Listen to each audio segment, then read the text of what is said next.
자, 시청자 여러분, 투자자 여러분, 금요일 증시라인 시작을 하겠습니다. 문재인 대통령이 하루죠. 만 하루간의 워싱턴 방문이 이제 공식적으로 종료가 돼서 기대를 갖고 지켜봤습니다만 사실상 이 보기에 따라서 어떤 결과물이 나왔는지에 대한 여러 가지 얘기들이 오늘 아침 조간에 많이 장식이 됐죠. 국립외교원의 김현욱 교수를 모시고요. 한미 정상 간에 어떤 얘기가 있었고 또 앞으로 이것이 북미 3차 정상회담으로 이어질지 여부와 그리고 남북 정상회담의 일정 같은 것들에 대해서도 한번 말씀을 나눠보겠습니다. 김현욱 교수를 소개하겠습니다. 어서 오십시오, 교수님. 네, 안녕하세요. 자, 보셨을 텐데 이번 정상회담 쭉 진행된 과정이라든지 이런 것도 보시면서 감상평이라고 할까요? 관전평이라고 할까요? 한번 들어보겠습니다. 글쎄 그 문재인 대통령께서 미국 가기 전부터 많은 강요들이 이미 워싱턴 D.C.를 많이 방문을 했습니다. 이동훈 본부장, 강경화 장관, 국방장관, 기타 등등 김현종 차장까지 해서요. 근데 당시 분위기는 글쎄 미국의 입장이 상당히 좀 유연해지지 않았다. 하노이 이후에 강경했던 태도가 좀 지속적이었던 것 같고 어제였나요? 한국 시간으로 어제 아침쯤에 이제 폼페이오 장관 발언이 나왔었는데 그때 이제 그 약간 대북 정책에 있어서 제재에 있어서 조금의 여지는 있을 수 있다 이런 얘기를 했어요. 여지를 두고 싶다. 네. 근데 여지를 두고 싶다 하면서 예를 든 게 비자 문제 정도예요.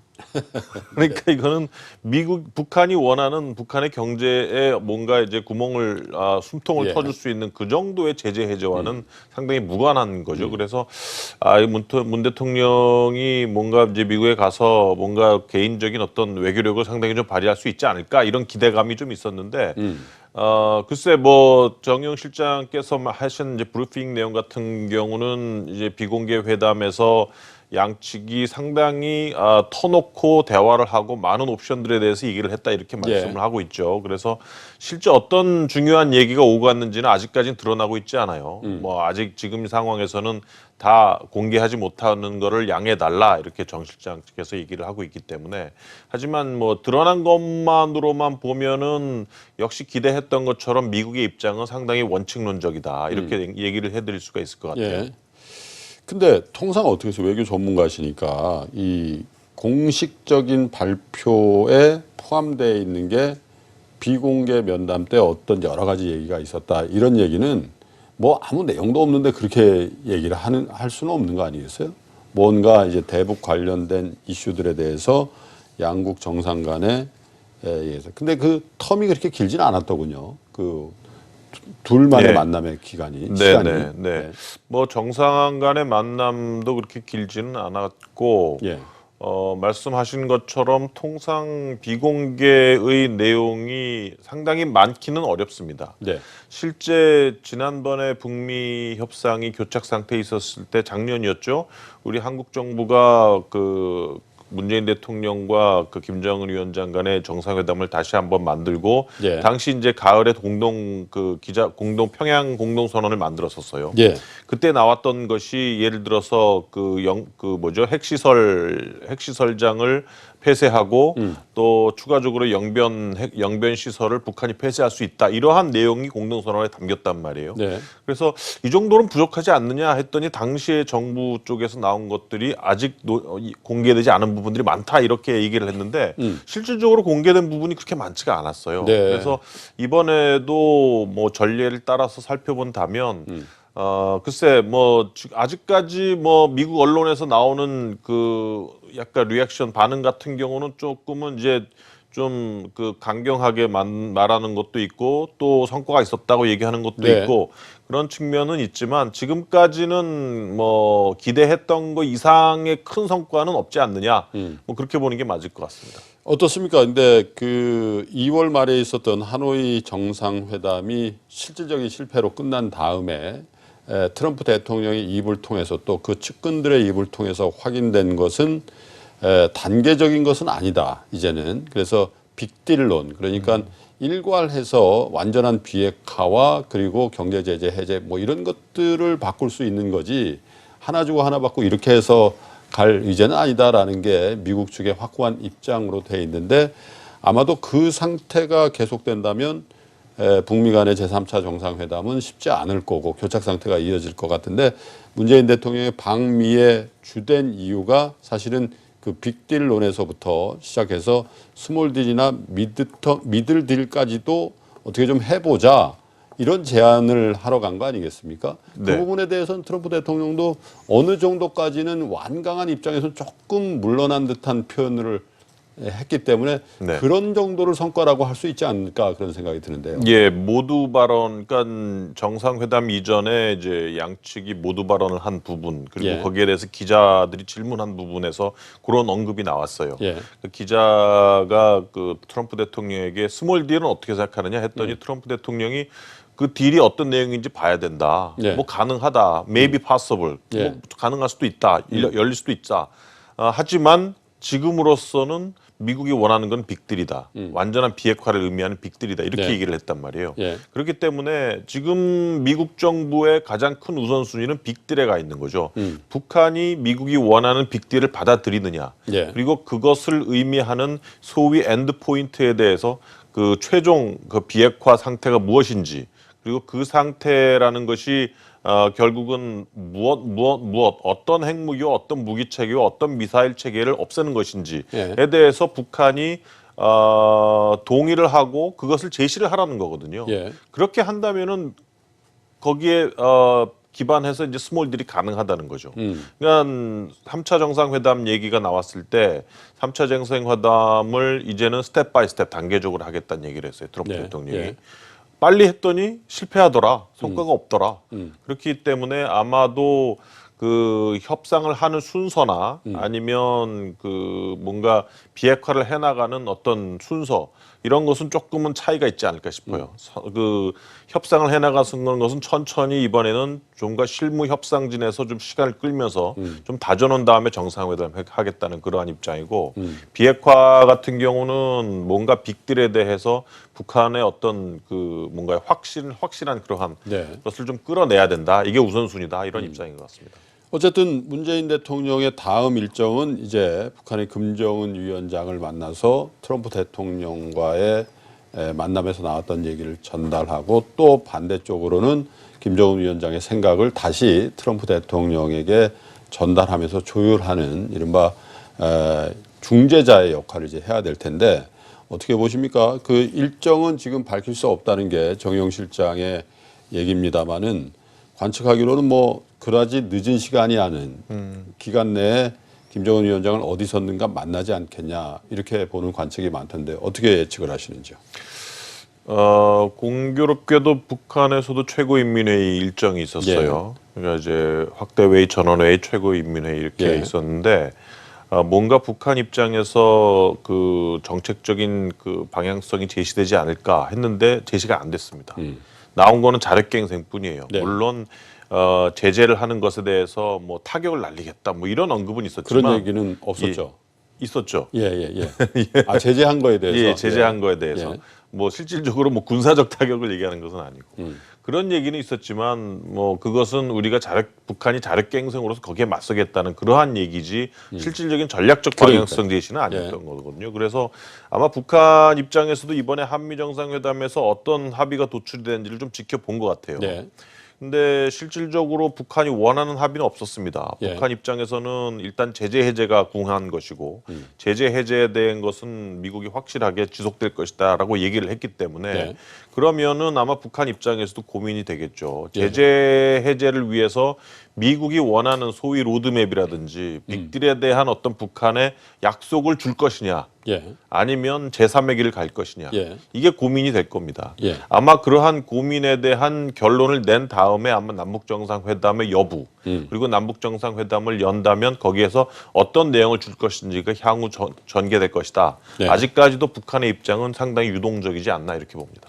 그 최고인민회의하고 그 시점이 거의 정확하게 일치하기 때문에 사실은 그 한미 정상회담에 어떤 결과물이 나오고 또 최고인민회의에 김정은 위원장의 발언이라든지 이런 것들이 좀 극적인 어떤 결합이 이루어진다면 상황의 극적인 반전이나 이런 것들도 있을 수 있지 않겠냐 이렇게 예상이라기보단 기대를 했는데 그런 상황은 북쪽으로부터도 또 워싱턴으로부터도 나오지 않았다.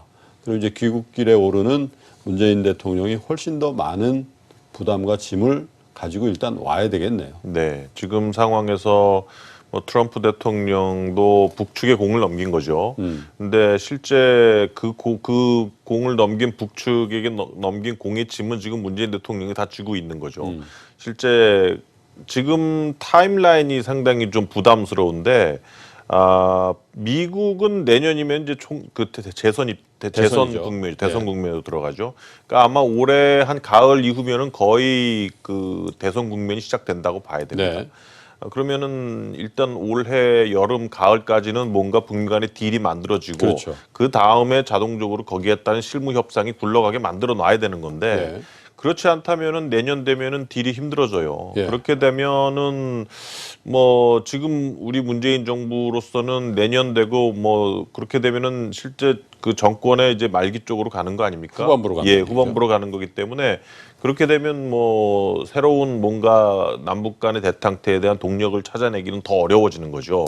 그렇기 때문에 아마 문재인 대통령 입장에서는 상당히 좀 조급할 수밖에 없고 뭔가 이번에 북미의 어떤 그 다시 그 정상회담까지 갈 수 있는 모멘텀을 만들어내야 되는데 말씀하신 것처럼 북한하고 미국이 서로 공을 저쪽에 튀기고 있단 말이에요. 지금 북한도 최고인민회의에서 어떤 전략적인 노선을 제시하지 않았고 그 미국도 아무것도 제시하지 않았기 때문에 그러한 미국의 입장을 가지고 북한에게 왔을 때 북한이 또다시 공을 받아서 어떤 입장을 밝혀줄 것인가.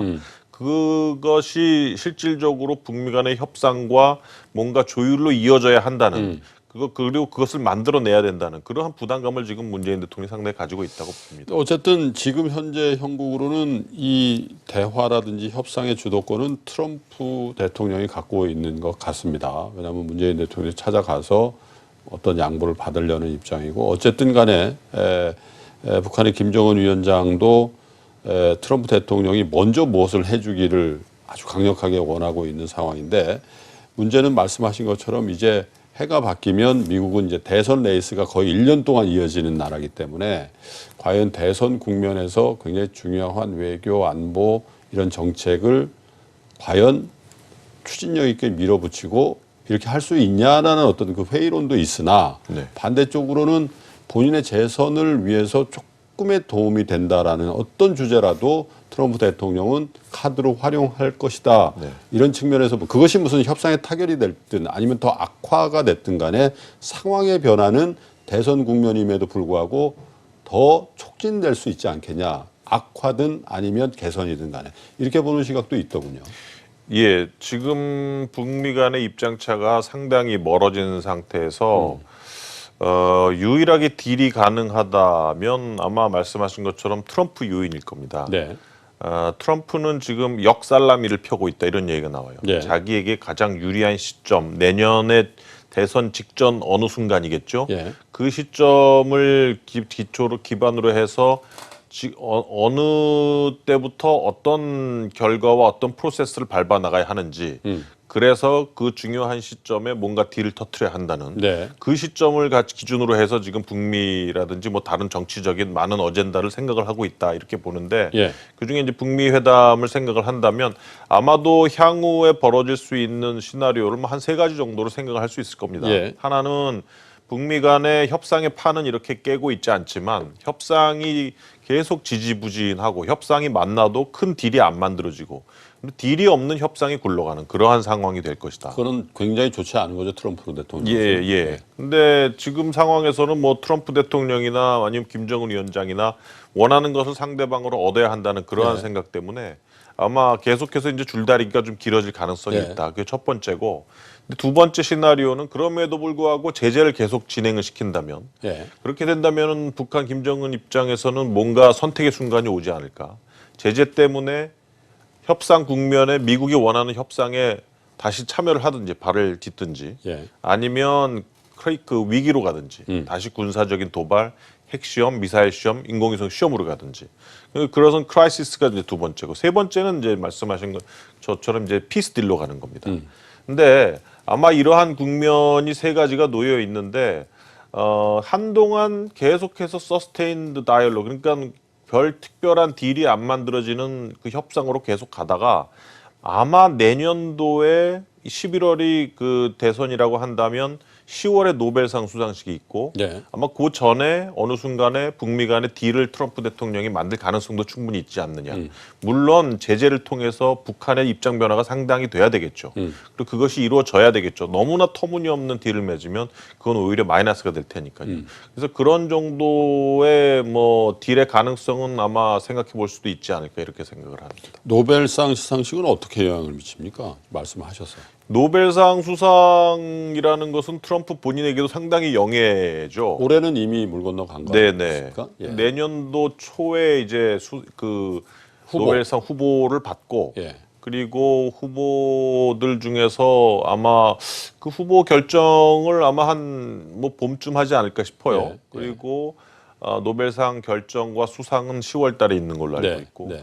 노벨상 수상한다는 것은 어쨌든 뭐 거기에 그렇죠. 대해서 뭐 비합리적이다라고 생각할 수도 있겠지만 예. 어쨌든 본인 트럼프가 받는다면 트럼프 대통령의 재선 가도에도 상당한 정신호가 켜지는 거니까. 그건 이제 대선에 임박해 있는 스케줄이니까. 예. 그렇기 때문에 아마 노벨상 수상을 통해서 자기의 어떤 재선을 거의 이제 확실시하려는 그러한 뭐 노림수도 있지 않을까 생각을 합니다. 그러면 이제 그 북한과의 카드를 사실 트럼프 대통령이 노벨상 받을 일은 그 카드밖에 없는 거잖아요. 지금으로서는 그래 그렇죠. 보입니다. 예. 예, 그래서 그렇다라면 그 시기는 아무래도 후보로 선출되고 내년 상반기 중에 어느 시점에 수상자로 확정이 되는 스케줄을 감안해두면 올해 연말부터 내년 1, 4분기 그 사이 언저리에 무슨 시도가 있고 만약에 트럼프가 그 부분에 대해서 결심을 한다면 마지막 그 옵션인 그러니까 피스딜로 가는 그 정도의 어떤 스케줄 정도는 기대할 수 있다 이런 거죠. 네네. 트럼프의 필요에 의해서. 네, 정치적인 필요에 의해서 그렇게 된다는 말이죠. 자, 그러면 이제 대한민국 정부는 그 다음 스케줄로 김정은 위원장을 만나야 되는데 사실 원래는 답방이 계획이 돼 있는데 북미 정상회담이 실패로 끝나버리고 그 다음 스케줄이 지금 표류돼 버린 거예요. 왜냐하면 판문점에서 사실 남북 공동 연락사무소도 한순간 철수했다가 다시 들어오고도 하고 또 그 스케줄 같은 것이 다 수년되고 있기 때문에 이제 답방이라는 용어는 잘 안 맞는 것 같고 네. 이 남북 정상회담 그것도 북미 정상회담을 위한 어떻게 보면 절차로서 이제 거론이 되고 있는 상황인데 된다면 어떤 형식 그리고 장소 시기 어떻게 될까요? 그래서 작년에 있었던 원포인트 남북 정상회담 같은 형식이 될 가능성이 높습니다. 판문각에서 있었던. 네. 당시도 이제 판문점에서 예. 상당히 급작스럽게 열렸죠. 예. 그래서 뭐 하루짜리 회의가 열렸는데 그런 식의 회의가 열리지 않을까. 지금 상황에서 말씀하신 것처럼 뭐 김정은 위원장이 한국 서울을 방문한다든지 이거는 예. 상당히 부담스러울 수밖에 없고 예.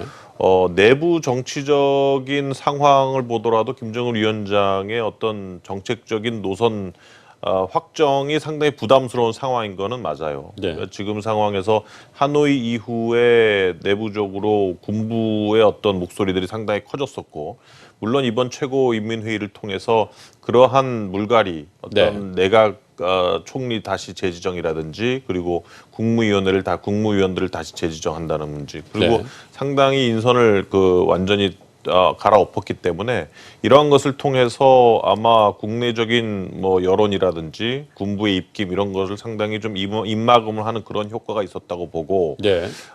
그렇다고 한다면 뭐 지금까지 있었던 하노이 이후에 어떤 그 보수적인 목소리들은 어느 정도 잠재울 수 있는 그러한 효과가 있다고 봅니다. 그래서 아마 이 최고인민회의 이후에 그리고 이제 그 유일한 그런 국가의 대표 지도자로 이제 등극을 했습니다. 네. 추대가 됐죠. 네.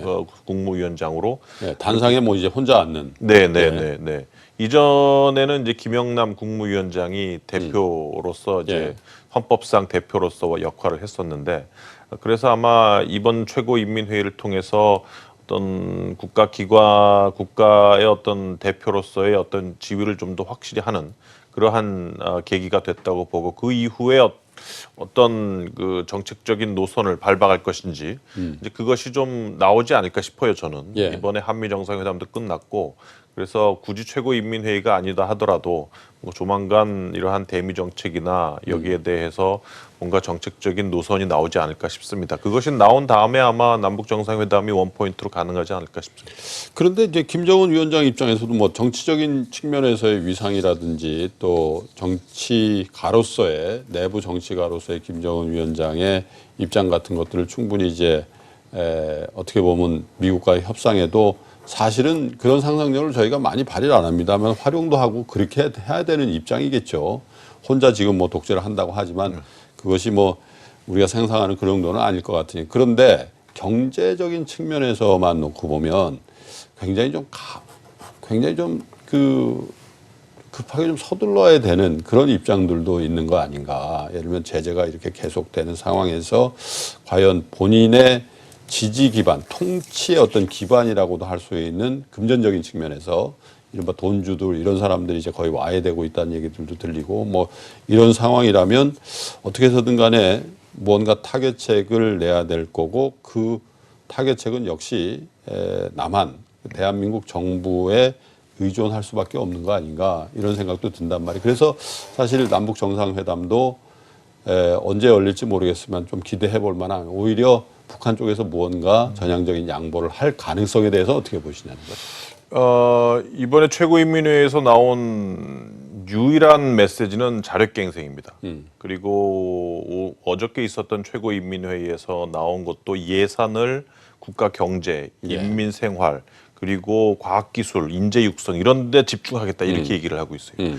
그러니까 지금 북한은 자력갱생에 대한 각오를 다지고 있는 상황입니다. 예. 물론 이게 얼마나 갈지는 모르겠어요. 예. 제재가 확실하게 빈틈이 없이 계속 진행이 된다면 지금 미국에서는 결국은 제재가 확실히 지속이 되면 결국은 이것이 김정은 위원장을 선택을 할 수밖에 없는 그러한 순간으로 몰 수밖에 없다 이렇게 판단을 네. 하고 있는데 글쎄 뭐 미국이 보는 북한이 정말 북한일지는 뭐 그때 가봐야 아는 거고 정말 뭐 고난의 행군 때도 그거를 견딘 그 북한이기 때문에 그때와 같은 그러한 뭐 북한이 계속 똑같을지는 한번 지켜봐야 되겠습니다만 어쨌든 지금 현 상황에서는 이제 자력갱생의 의지를 상당히 좀 굳건히 하고 있기 때문에 뭐 경제적인 측면에 대해서 여기 내부적으로 이것을 견뎌내야 된다 이러한 정책으로 계속 일관해 나가고 있는 것이 아니냐 싶습니다.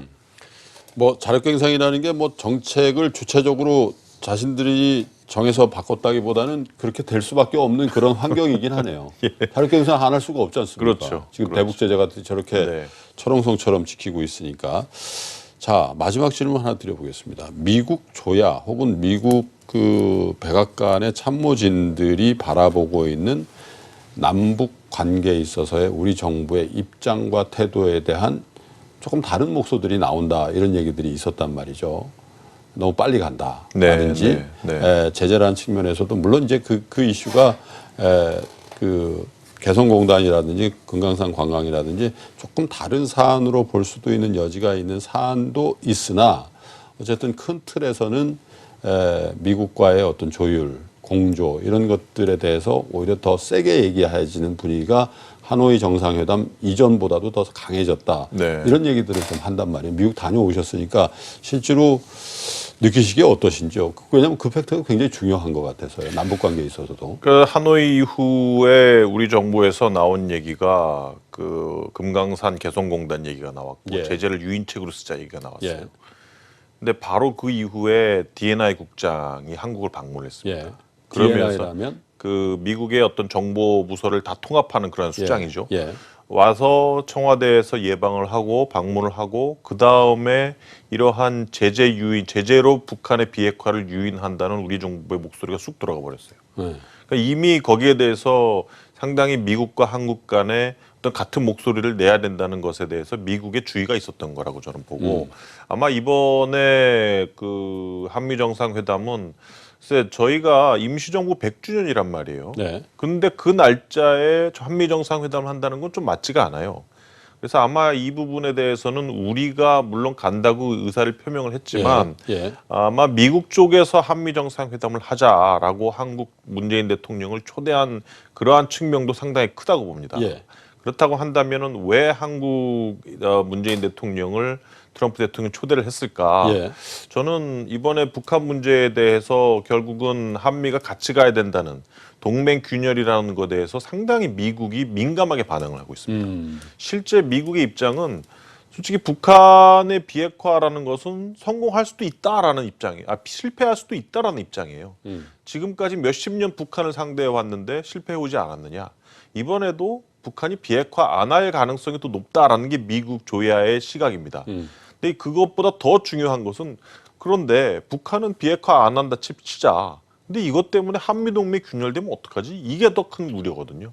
그렇기 때문에 이번에 그 한미 정상회담을 트럼프 대통령이 이 날짜에 굳이 문재인 대통령을 초대한 것은 결국은 한미동맹의 균열에 대한 우려가 있지 않았을까. 이것은 물론 이제 추후에 미국의 아시아 전략과도 상당히 연계가 되는 거죠. 지금 미국의 아시아 전략이 변하고 있거든요. 군사 전략이 변하고 있고 좀 더 육군이 가미되는 합동군을 기반으로 해서 기존의 공군력과 해군력에 기반한 아시아 전략을 좀 대체하려는 그러한 전략. 그리고 그것은 결국은 한국과 미국과 일본 삼각 공조를 강화해야 된다. 이러한 측면으로 계속 진화를 해나가고 있기 때문에 결국 이제 동맹국들의 기여가 더 중요해지는 순간이죠. 그러한 것들은 한미 동맹의 탄탄한 그러한 협력 체제가 중요한 상황이고 그것이 지금 점점 그 중요한 그러한 이익이 아닐까 미국 측면에서는. 미국과 북한이 급속도로 가까워지는 것을 가장 경계하는 나라를 하나 꼽으라면 중국이겠죠. 네, 그렇다고 봐야죠. 근데 이제 미국과 북한 간의 관계가 교착 상태 내지는 약간 후퇴하는 관계가 벌어지는 상황을 비교적 좋은 의미로 받아들인 건 역시 중국일 텐데 그 교수님께서 말씀하신 것처럼 미국이 그 상황에서 대한민국의 전략적인 동맹 관계에 대해서 북한의 최고인민회의가 벌어지는 날 문재인 대통령을 초대해서 정상 간의 회담을 한다는 것은 오히려 대한민국에 대한 동맹 관계를 중국이라든지 북한한테 훨씬 더 강고하게 보여주고 싶은 그런 리드가 있었을 것이다. 네, 그런 리드도 있고 실제 미국이 지금 추진하고 있는 아시아 전략과 중국 견제 전략, 군사적인 측면에서 여기에는 한미 동맹과 동맹국들의 기여가 매우 필요한 그러한 전략이다 이렇게 보는 거죠. 알겠습니다.